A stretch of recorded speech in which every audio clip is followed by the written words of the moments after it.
जगह या कंपनी म्हणणे की सेना होणार सर आणि नेटवर्क नाही आमचं करू नाही ते काय झालं ना, मागच्या वेळी 2 दौरे रद्द झाले तिथे नेटवर्क कापून टाकलं त्यांनी. आज कोणाचा करायचा रद्द दौरा करूया. थोडा वेळ पुढे मागे आपली प्रेस कॉन्फरन्सची होत होती. पहिलं 12:30 मग अर्थात पवारसाहेबांची प्रेस कॉन्फरन्स होती. त्यानंतर 3:30 ठरली, मग आता 2:30 झाली. थोडी गडबड अशी झाली की खालती यायच्या आधी मला एवढ्या मंत्र्यांचे फोन आले किंवा आमचा दौरा रद्द करू नका, तर त्याच्यात फोन घेण्यात उशीर झाला. असं मी गंमतीचा भाग बाजूला ठेवत असताना मला वाटतं गेल्या 2-3 दिवसातल्या ज्या घडामोडी आहेत त्या आपल्या मुंबईसाठी फार महत्त्वाच्या आहेत, महाराष्ट्रासाठी फार महत्त्वाच्या आहेत.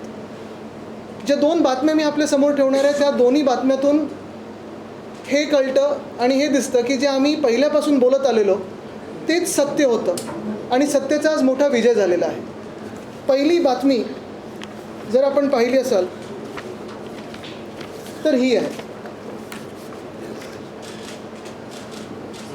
मेट्रो लाईन 6चा कार डेपोचं काम कांजूरमार्गच्या ठिकाणी ह्या वर्षापासून सुरू होतं आहे. त्याच विषयाला जर आपण पकडलं तर मला वाटतं परवाकडे ही टेंडर नोटीस सगळीकडे आली होती. कांजूरमार्गच्या जी जागा आहे जिथे आम्ही इंटिग्रेटेड कार डेपो करत होतो त्या जागेवर खरं तर आम्ही लाईन 3, लाईन 6, लाईन 4, लाईन 14 म्हणजे मुंबईतल्या 2 लाईन्स आणि मग MMR रिजनमध्ये जाणाऱ्या 2 लाईन्स ह्या एकाच जागेतून कार डेपोमधून आम्ही सगळ्या ते इंटिग्रेट करणार होतो.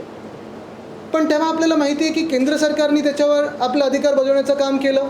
कोर्टात गेले, मग कोणतरी प्रायव्हेट बिल्डरला आणलं, त्या केसमध्ये त्यांना घुसवलं होतं आणि हे सगळं वातावरण दूषित करून त्यावेळी कार डेपो आरेवरनं जो आम्ही कांजूरमार्गला हलवला होता, आमचं सरकार पाडल्यानंतर पहिला निर्णय या खोके सरकारने जो घेतला तो हा होता की पुन्हा एकदा तो कार डेपो कांजूरमार्गवरनं आरेला नेण्याचा. ह्याच्यात आमच्याकडून तरी कुठेही इगोची गोष्ट नव्हती, कुठेही वैयक्तिक वाद नव्हता. असं नव्हतं की कुठेतरी आमची जमीन आहे आणि आम्हाला त्याचा मोबदला मिळणार आहे. पण हेतू साफ होता की एकतर आरेचं जंगल वाचावं. महाविकास आघाडी सरकार असताना 808 एकर जंगल आपण तिथे घोषित केलं. त्याचबरोबरीने ती जी जागा होती MMRCLची ती हलवल्यानंतर आपण तिथे एक फॉरेस्टचा अभ्यास केला आणि तिथे 5 बिबटे राहतात हे आपल्याला त्या CCTV आणि कॅमेरा ट्रॅपमधून सापडलं गेलं. पण हे सरकार बदलल्यानंतर तो रिपोर्ट काही अजून यांनी मान्य केलेला नाही.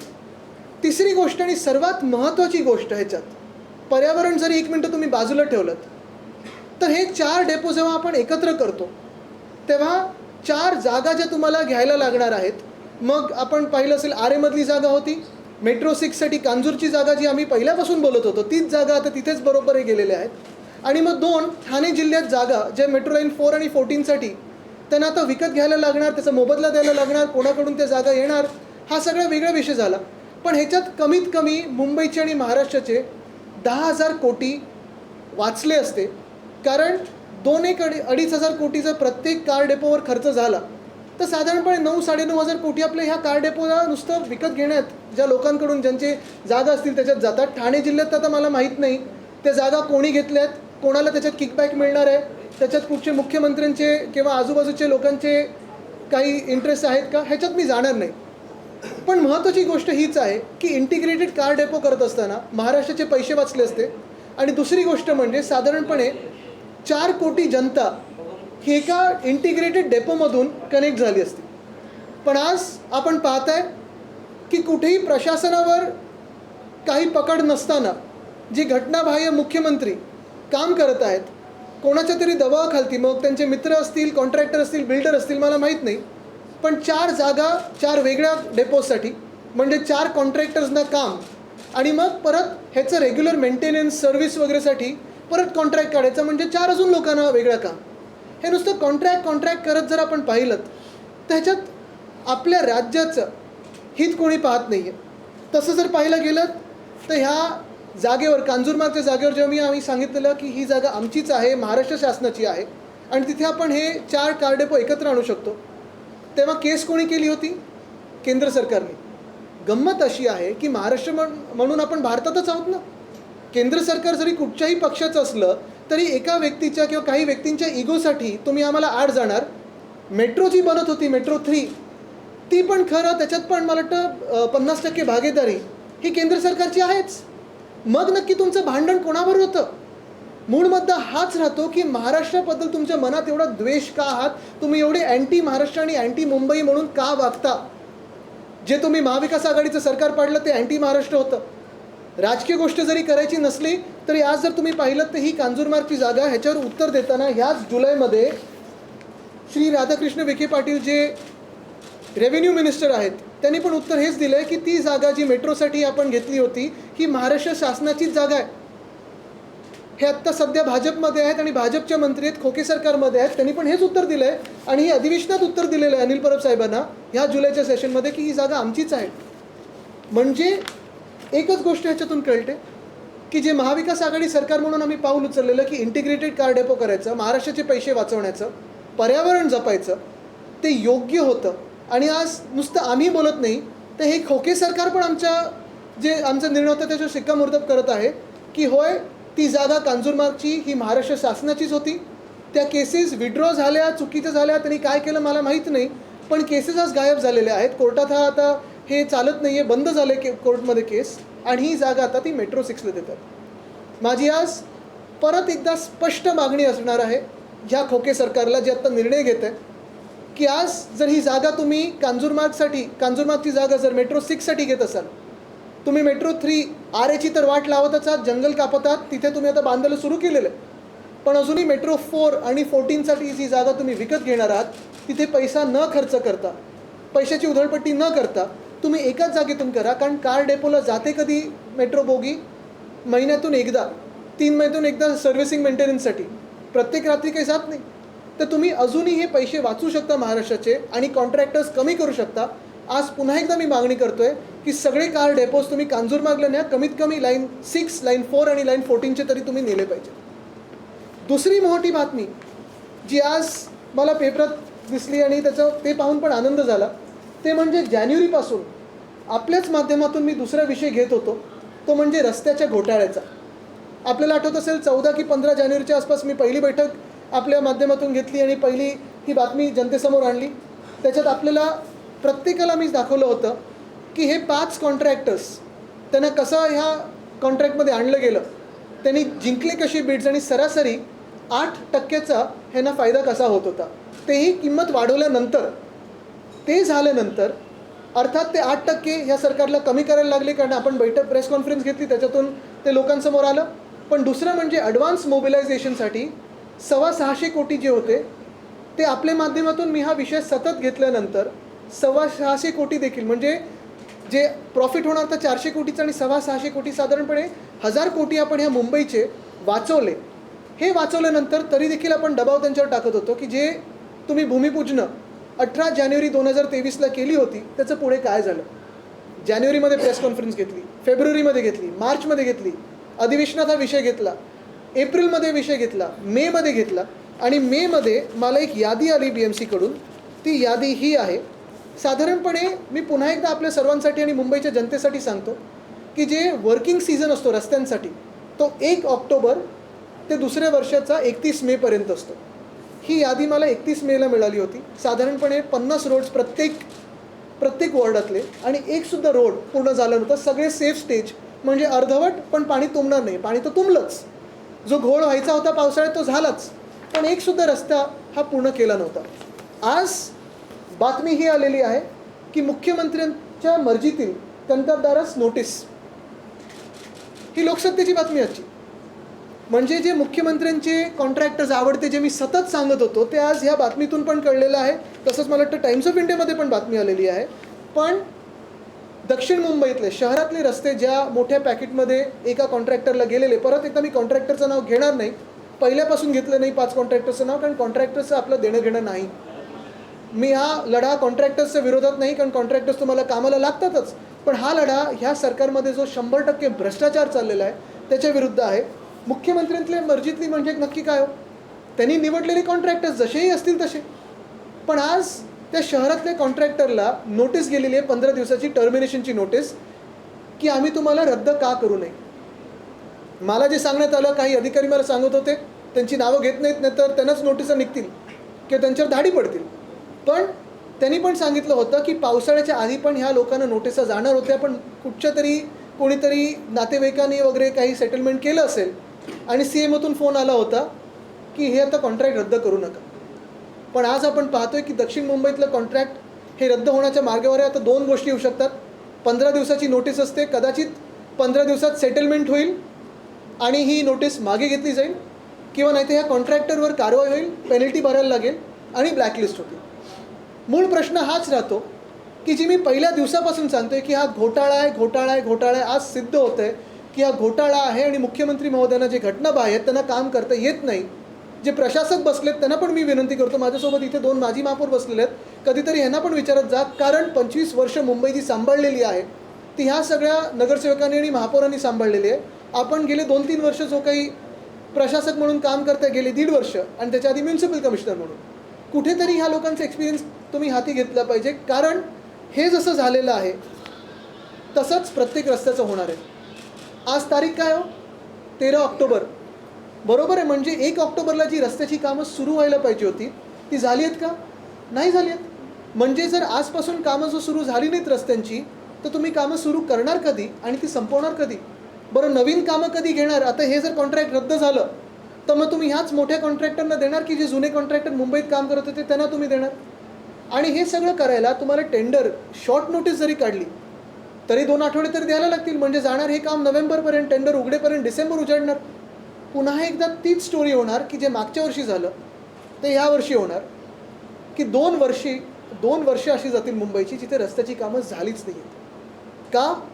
तर जे करप्ट मॅन आहेत, CM, त्यांचे आवडते बिल्डर, त्यांचे आवडते कॉन्ट्रॅक्टर, त्यांच्या मर्जीवर आज मुंबई महानगरपालिका असेल, इतर महानगरपालिका असतील, चालत असतील. आणि हे नुसतं मी मुंबईचं बोलतो आहे, अजून नागपूरचं, नाशिकचं, ठाण्याचं, पुण्याचं हातात आलेलं आहे सगळं काम. पण आज आपल्याच माध्यमातून मी पुन्हा एकदा जनतेला सांगेन की शिवसेना ही मुंबईसाठी जे काम करत आलेली आहे, महाराष्ट्रासाठी जे काम करत आलेली आहे, आम्ही महाविकास आघाडी म्हणून जे काम केलं हे आपल्या समोर आहे.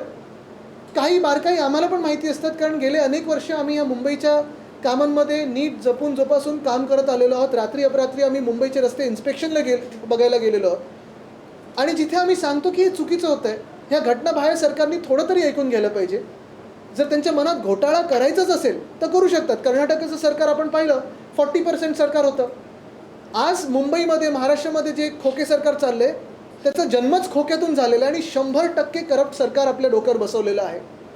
मी पुन्हा एकदा ह्याच सरकारला प्रश्न विचारीन की हा भ्रष्टाचार आणि हा द्वेष मुंबईबद्दल, महाराष्ट्राबद्दल तुमच्या मनात एवढा का आहे की काही झालं तरी महाराष्ट्राचं नुकसान करायचं, मुंबईचं नुकसान करायचं? काय बिघडवलं आहे तुमचं या मुंबईने आणि महाराष्ट्राने जो तुम्ही एवढ्या द्वेषाने बदला घेताय मुंबई आणि महाराष्ट्राचा? ह्याच्यावर तुम्हाला काही प्रश्न असतील तर तुम्ही नक्की विचारू शकता. आज सुप्रीम कोर्टामध्ये महत्त्वाची तारीख म्हणजे सुप्रीम कोर्टाने थेट विधानसभा अध्यक्षांना तास मारलेले आहेत. ती जो टाइम टेबल दिलेलं आहे ते काही मला पटणार नाही आहे. टाइम टेबल 17 तारखेला द्यावं आणि त्यानंतर 2 महिन्यात तुम्ही दिलं नाही तर 2 महिन्याच्या आत आम्हाला निकाल लावण्यासंदर्भात मला नक्कीच. पण तुम्ही एक बघा, 1.5 वर्ष हे सरकार चाललं आणि जे 2 घोटाळे तुमच्या समोर आणले, स्ट्रीट फर्निचरचा 3रा स्कॅम आहे, सॅनिटरी पॅड वेंडिंग मशीनचा 4था स्कॅम आहे, पुणे रिव्हरफ्रंट डेव्हलपमेंटचा 5वा स्कॅम आहे. 1.5 वर्ष ह्या घटनाबाह्य सरकारच्या खालती हे सगळे स्कॅम होत चाललेले आहेत, घोटाळ्यांवर घोटाळे चाललेले आहेत. आणि मी हवेतलं बोलत नाही, हे सगळे पुरावे आहेत माझ्याकडे, आकडे आहेत आणि हे सगळे आतून आलेले आहेत, लोकांनी दिलेले आहेत मला आकडे. मुद्दा हाच येतो की आपण पाहिलं असेल अध्यक्ष महोदय जे आता ट्रायब्युनल म्हणून काम करत आहेत त्यांचा टाईमपास चाललेला आहे. आत्ता सुप्रीम कोर्टाने त्यांना एक दिलेलं दणका. पण हीच आता इच्छा राहील की लवकरात लवकर न्याय मिळो, कारण महाराष्ट्राची जनता त्रस्त आहे आणि हे घोटाळे आपल्या लोकांसमोर येतात. किती अजून घोटाळे आम्ही सहन करायचे? किती अजून मुंबईची लूट सहन करायची? किती अजून महाराष्ट्राची लूट सहन करायची? ते रस्त्याचं कॉन्ट्रॅक्ट चालू होतं त्या बीटमध्ये फक्त स्थानिक कॉन्ट्रॅक्टरांनाच समावेश होता. बीटिंगसाठी बाकीचे पण जे मोठे मोठे आहेत त्यांना का नाही? मला वाटतं आपण पाहिलं असेल, ठीक आहे, कॉन्ट्रॅक्टर कोणी येऊ शकतं. मी पुन्हा एकदा सांगेन की कॉन्ट्रॅक्टरचं नाव मी आत्तापर्यंत घेतलं नाही आणि कधीच घेणार नाही, कारण हा लढा कोणी कॉन्ट्रॅक्टरवरून मला भेटा व्हायच्यासाठी नाहीच आहे. मध्येही खूप निरोप आले पण मी एकसुद्धा भेटलो नाही, कारण सेटल होणारे हे आज मुख्यमंत्री कार्यालयात बसलेले, तिथे नाही, मातोश्रीत नाही बसत. आणि म्हणून मी पुन्हा एकदा सांगतो की हे जे घोटाळे आहेत, ह्या घोटाळ्याची सखोल चौकशी आमचं जे सरकार येणार आहे, आता जेव्हा निवडणुका लागतील, हे सरकार बरखास्त झाल्यानंतर आमचं सरकार येईल आणि ज्यांना जेलमध्ये पाठवायचं असेल त्यांना आम्ही पाठवल्याशिवाय राहणार नाही, कारण ही लूट तुमची आणि आमची, मुंबईकरांची, महाराष्ट्राची. ह्याच्यात पुढचं पाऊल आमचं अर्थात CAGला मी पत्र लिहिणार आहे. लोकायुक्ताकडे आमचं जाण्याची कारवाई सुरू झालेली आहे. कारण रस्त्याचा घोटाळा असेल, स्ट्रीट फर्निचरचा घोटाळा असेल, हे कांजूरमार्गचा घोटाळा असेल. बघा ना तुम्ही, आता 2 जागा हे ना एकत्र करायला लागणार. लँड ॲक्विजिशनची कॉस्ट जी असते ठाणे जिल्ह्यात ती द्यायला लागणार, त्याचा मोबदला द्यायला लागणार. त्या जमिनी कोणाच्या आहेत नक्की, कोणाला किकबॅक्स मिळणार आहेत. 4 कॉन्ट्रॅक्टर तुम्ही नेमणार 4 डेपोज बांधायला, कशाला? ते कांजूरमार्गच्या ठिकाणी जिथे आम्ही इंटिग्रेटेड डेपो बनवत होतो, एकच डेपो झाला असता, एफिशियन्सी वाढली असती, वेळ वाचला असता, किंमत वाचली असती. लोकायुक्ताकडे आणि कॅगकडे आम्ही ह्या रस्त्याच्या घोटाळ्यासाठी जाणार आहोत. आम्ही स्ट्रीट फर्निचरच्या घोटाळ्यासाठी जाणार आहोत. एकंदर पाहिलं असेल तर पूर्ण भ्रष्टाचारी सरकार आहे. खोक्यातून ज्या सरकारचा जन्म झालेला आहे ते सरकार, खोके सरकार हे जगप्रसिद्ध झाले. 33 देशांनी नोंद घेतली आहे. मला आत्ता मी मध्ये कुठेतरी गेलेलो, त्यांनी विचारलं मला, oh you come from the land of खोके सरकार. या संदर्भात आज राज ठाकरे यांच्या घरी मंत्री दादा भुसे आणि इतर अधिकाऱ्यांसमोर बैठक झालेली आहे. यावर बोलताना विरोधी पक्षनेते विजय वडेट्टीवार असं म्हणतात की ठाकरेंच्या घरातून आता मंत्रालय चालतं, असा सवाल उपस्थित केलाय. नाही, मला वाटतं मी इतर विषयांमध्ये जाणार नाहीत. अनेक संघटना अनेक वेगळे विषय आणि अजेंडे घेऊन चालतात. मी ह्याच विषयावर फोकस करेन. मुंबईमध्ये असे अनेक प्रकल्प आहेत जे पूर्ण आहेत, मात्र त्याच्या उद्घाटनामुळे ते रखडलेले हो.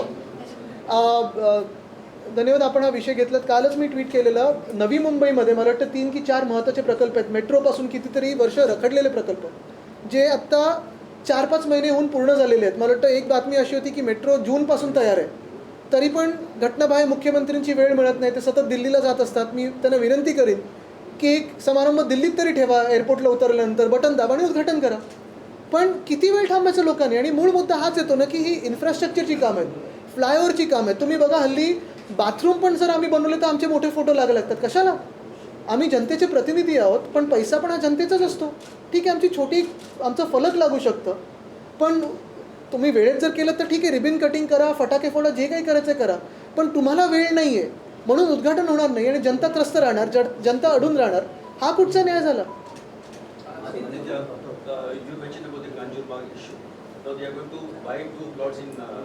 Exactly. What prevents you from filing a PL to stop this nonsense which is happening? I believe the most important thing for me as someone in the opposition is to expose the scams of this Koke Sarkar. The first thing that has come out in yesterday's newspaper is about the work that will start at Kanjurmarg for the Metro Line 6. Now if you see, Metro Line 6 Kanjurmarg issue has been pending since almost 2020. We have been saying this from day one, that this land belongs to Maharashtra, government of Maharashtra. We wanted an integrated depot of Metro Line 3, 6, 4 and 14, from where you could connect almost 3.5 to 4 crore people of Mumbai and MMR together, increasing the efficiency of metro, reducing the cost by almost 10,000 crores and reducing time being wasted on building this. Today what this illegal government, illegal regime in Maharashtra has done, it has created one car depot in RA, which is against environment. The other car depot now at Kanjur, the cases have magically disappeared, the litigants have disappeared. The government of India suddenly feels that this land also belongs to the government of Maharashtra, when funnily enough, in Metro 3, government of India is a part of Metro 3. It is a stakeholder in Metro 3. And then 2 more land acquisition parcels will be taken up in Thane district. Now the question to be asked is, who own the land there? Who will get the kickbacks? And why spend so much money when you can actually have an integrated depot in Kanjurmarg itself? The question is about the pendency in Lokayukta. As you said that you will be taking up this issue with the Lokayukta, but we know that issue of pendency is there. So my question, it's a repeated question because every time I ask you why Aditya Thackeray Shiv Sena or Yuva Sena is not approaching court with this kind of cases, because every time you have said that we will approach, but since March you have not approached. Absolutely, because we have hope that we will exhaust other resources first before we approach the Honorable Court. We go to the Honorable Court only as the last means. We will approach the Lokayukta, Honorable Lokayukta and CAG on this. We have been raising this issue as elected representatives and we hope to get justice. Very soon you will see that this illegal regime will fall, will have to be dissolved. After the elections, when we form our government, we will pursue an investigation, a thorough, free and fair investigation in these cases. And we will punish whoever is corrupt in this. Mumbai महापालिकेच्या आयुक्तांना तुम्ही बरीचशी पत्र लिहिली होती या संदर्भात, street furniture घोटाळ्याच्या बाबतीत पत्र लिहिली, काही उत्तरं आलीत त्यांच्याकडे? उत्तर आता थोडी येत असतात, कारण मी सांगितलं की ब्रीच ऑफ प्रिव्हिलेज मूव्ह करीन. पण त्या उत्तरांमध्ये एवढं गोल असतं की त्याच्यातून काही निष्पन्न होत नाही. महत्त्वाची गोष्ट हीच आहे जी आम्ही सतत सांगत आलेलो आहे की तुम्ही प्रशासक म्हटल्यानंतर प्रत्येक व्यक्तीचं आणि मुंबईकरांचं देखील ऐकणं गरजेचं आहे. नुसतं मंत्रालयातून किंवा मुख्यमंत्र्यांकडून जे बिल्डर कॉन्ट्रॅक्टर येतात त्यांना वेळ देतात आणि जनप्रतिनिधी किंवा माजी नगरसेवकांना वेळ देणार नाही, हे योग्य होणार नाही. तुम्ही प्रशासक म्हटल्यानंतर ते शहराचे प्रशासक आहेत. जे आम्ही प्रश्न विचारतो ते जनतेसाठी विचारत असतो. आणि म्हणून जे मी सतत सांगत आलेलो की रस्त्याचा घोटाळा होता, आपल्याला आठवत असेल आम्ही जो मोर्चा काढला शिवसेना म्हणून महापालिकेवर, त्यानंतर दुसऱ्या दिवशी प्रेस कॉन्फरन्स त्यांनी घ्यायला सुरू केली जस्टिफाय करत की हा घोटाळा कसा नाही आहे. नंतर जी शपथविधी घडली तर ठीक आहे, वेगळं, त्याच्यात ती प्रेस कॉन्फरन्स लपली गेली. पण मूळ मुद्दा हाच राहतो की आता तुम्ही त्या प्रेसमध्ये जे बोलला आहात आणि ही जी टर्मिनेशन नोटीस दिलीत ह्याच्यात काय नक्की अंतर आहे. आणि परत एकदा सांगेन, जर ही नोटीस परत घेतली ह्याचा अर्थ हाच होणार की सेटलमेंट झालेलं आहे. आपण पत्रकार परिषद घेतली एक मिनिट होती, इथे तेव्हा एक मिनिट हे की बात आदित्यजी, तुम्ही दोन मुद्दे घेतले, पण लोकांच्या दैनंदिन जीवनामध्ये टोल ही मुद्दा महत्वाचा आहे. उपमुख्यमंत्र्यांचं एक विधान आलं होतं की जड वाहनांकडूनच टोल घेतला जातो, दुचाकी, चारचाकी, तीनचाकी याच्यातून टोल घेतला जात नाही, वसूल केला जातो. उपमुख्यमंत्र्यांच्या योजनेशी तुम्ही सहमत आहात का? आणि टोल मुक्त महाराष्ट्र भविष्यात आपल्याला बघायला मिळेल का? मी परत एकदा सांगेन, त्याच्यावर मी एक वेगळी प्रेस कॉन्फरन्स घेतली होती, त्याच्यात आपण सगळे होतात आणि त्याच्यानंतर पण बोलीनच. पण आज जो टोलबद्दल मी बोलतोय हा तुम्हाला न कळत तुमच्या खिशातून, तुमच्या टॅक्समधून जो लुटलेला टोल आहे, हा मेट्रो लाईन 6चा असेल, ह्या रस्त्यांचा असेल, हा सगळ्यात महत्त्वाचा विषय आहे. कारण आज तुम्ही जो टॅक्स भरता विश्वास ठेवून की ह्याच्यात भ्रष्टाचार होणार नाही, हा भ्रष्टाचार आपल्या डोळ्यादेखत होत आहे. आणि तो आज या नोटिसा काढून किंवा तिथेच बनवून हे सरकार मान्य करत आहे. मला वाटतं हा खूप मोठा विषय आहे. एक मिनट मागे जाऊन जहाँ पे सुप्रीम कोर्ट के अध्यक्ष ने काफी नाराजगी जिस प्रकार से राहुल गांधी पर फैसला ले रहे, उन्होंने समय सीमा तय करने की बात की और 2 महीने के भीतर इस पर फैसला लिया. बिल्कुल, जो कार्रवाई शुरू है आज, अगर आप देखें तो स्पीकर साहब अभी सिर्फ स्पीकर नहीं है, अध्यक्ष महोदय नहीं है, लेकिन वो अभी ट्राइब्यूनल के रोल में काम कर रहे हैं. यही उम्मीद रहेगी कि वो फ्री और फेयर काम करें, लेकिन टाइम बाउंड काम करें, मर्यादित समय में काम करें, ताकि न्याय मिले. Delayed justice is justice denied जो कहते हैं, आज बात उसी पे आई है. अगर आप देखें तो 1.5 साल ये मामला चलता रहा है और उसी में ये सारे जो घोटाले हैं, जैसे कर्नाटक में 40% सरकार थी, हमारे यहाँ तो इस सरकार का पूरा जो जन्म है वही खोके से हुआ है. 100% भ्रष्ट ये सरकार बनी हुई है. और बात यही होती है कि कितने दिन जो संविधान के खिलाफ ये कार्रवाई चल रही है इस सरकार की, ये सरकार भी नहीं मानता, मैं तो रेजिम कहता हूँ इसे, कितने दिन चलेगी. और हमें यही अपेक्षा है कि यहाँ के जो अध्यक्ष महोदय है वो जल्द से जल्द निर्णय ले, या फिर हम सीजे साहब के पास वापस जाने वाली है. आज अगर आपने कार्रवाई देखी तो स्पष्ट होगी कि उसमें भी जो नाराज़गी उन्होंने जताई है वो सारी जनता जता रही है. 6,000 कोटींचा प्रोजेक्ट होता, त्यातली 10% रक्कम देण्यात आली होती, मात्र कामाला अद्याप सुरू नाही झालं. नाही, ती अडली. आपण प्रेस कॉन्फरन्स घेतल्यानंतर ॲडव्हान्स मोबिलायझेशन अडला. आपण प्रेस कॉन्फरन्स घेतल्यानंतर साधारणपणे जो 8%चा आहे ना प्रॉफिट होणार होता अबव रिवाइज एस्टिमेट कॉस्ट, तो अडला. 1,000 कोटी आपण वाचवले मुंबईचे. कॉन्ट्रॅक्टरना फाईन देखील लावण्यात आला होता. काय आहे की फायदा नाही झाला म्हणून किकबॅक नाही मिळणार म्हणून काम सुरू नाही झाले.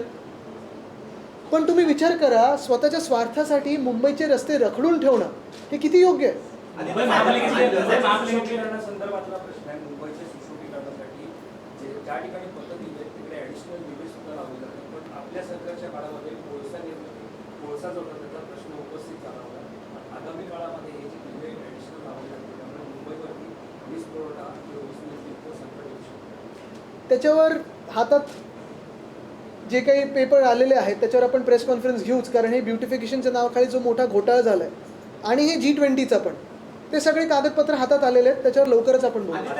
मनोज जरांगे पाटील यांनी सरकारला दिलेली 40 दिवसाची मुदत संपत आलेली आहे. काल बोलताना मंत्री छगन भुजबळ असं म्हणाले की मराठा समाजाच्या सभेसाठी जवळपास 7 कोटी रुपये कुठून जमवले, असा प्रश्न त्यांनी उपस्थित केलेला आहे. कसं बघता उद्या जालन्यामध्ये जवळपास 150 एकरवर जरांगे पाटील कार्यकर्त्यांसमोर मी सभा घेत आहेत. परत एकदा सांगेन की मी जास्ती विषय दुसरीकडे नेणार नाही. हा विषय महत्त्वाचा आहे आणि आम्ही ह्याच्यावर बोलत असतोच. आत्ता पण मी छत्रपती संभाजीनगरमध्ये असताना ह्याच्यावर बोललो होतो. नुसतं एकच आहे की ह्याच्यात खरा जनरल डायर कोण, लाठीचार्ज करणारा, हे पण आम्हाला कळलं नाही.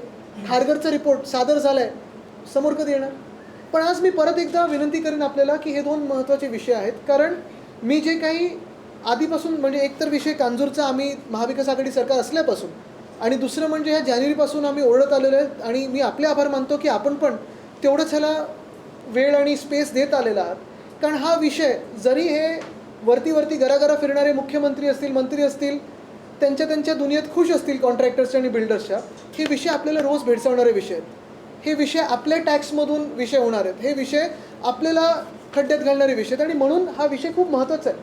रस्त्यांचा घोटाळा आणि कांजूरमार्गची जागा. मी पुन्हा एकदा सांगेन की आज महाराष्ट्राचे 10,000 कोटी वाचू शकतात. 3 तरी कार डेपो ह्या कांजूरमार्गला 102 एकरमध्ये होऊ शकतात. कदाचित त्यांचा हा विचार असेल की कांजूरमार्गमध्ये पण एक छोटं स्टेशन करावं आणि उरलेली जी जागा आहे ती बिल्डर मित्रांना ट्रान्झिट ओरिएंटेड डेव्हलपमेंटच्या नावाखाली देऊन टाकायची. त्यांचं म्हणणं आहे की 15 हेक्टर जागेतच ते पण 102 एकर असताना तुम्ही कशाला 15 हेक्टर म्हणजे बाकीचे काय बिल्डरांच्या घशात घालणार आहे का? त्यांनी मेट्रो 4 आणि बाकीच्यांसाठी तर ठाण्यात घेत आहेत. मूळ मुद्दा हाच आहे की चला ठाण्यात तुम्ही चारी करायच्या ठाण्यात चारी करा, पण एकत्र जर केलं तर एका नोडल पॉईंटमधून तुम्हाला 3.5-4 कोटी जनतेला केटर करता येतं, तेवढी जनता जोडता येते. Mumbai east west north south आणि MMR प्लस रिपेअर मेंटेनन्स सगळं एका ठिकाणी येतं. तिथूनच BSTचं तुम्ही डेपो करू शकता. अर्बन प्लॅनिंगच्या माध्यमातून तुम्ही हे काम घडवू शकता. उरण हे ठिकाण आहे जे देशातलं सगळ्यात जास्त वायू प्रदूषण असलेलं ठिकाण आहे असं हे घोषित झालं आहे आणि आपण देखील पर्यावरण मंत्री आज मुंबईतला स्मॉग बघा. I just want to ask you one question. The law and order situation under this government has gone for a toss. This morning in Kashmir, during daylight, somebody came to open fire at the shopkeeper. And recently, Hotel Marine Plaza at Marine Drive, prime location, costing about 500 rupees. Because with pressure from the underworld, tapes are there. That hotel is sought to be taken over by some vested interests for 8 lakhs. Hotel with 500 rupees. Tremendous pressure is doing. But what is more important is that despite the Abhik Trust going to the Mumbai police to complain about the underworld's threat, nothing is being done by this government. No, I think if you see in a government where MLAs who fire their guns in police stations and can show their guns in a Ganpati Bappa Mironuk, in a place where you have ministers who abuse women and women MPs and still there's no action taken on them, in a government under where one MLA's son is caught on CCTV kidnapping someone and there's no action taken on them, what justice and what law and order do we expect? Last शेवटचा प्रश्न. मागच्या 3.5 महिन्यापासून राज्यात पाऊस नाही, सगळीकडे दुष्काळाचं सावट आहे. धरण सत्रामध्ये पाणी संकट सुरू झालेलं आहे. उद्योगांना सुद्धा पाणी पुरवठा चालू आहे, कुठेतरी बंद करणं, आरक्षित करणं गरजेचं आहे. मात्र सरकार निर्णय घेत नाही. शेतकरी संकटात आहे. सोयाबीनच्या उत्पादनामध्ये घट झालेली आहे. काय सांगाल? हे सगळं आम्ही विचारतो तेव्हा सरकार परदेशी दौऱ्यावर पळतं. एक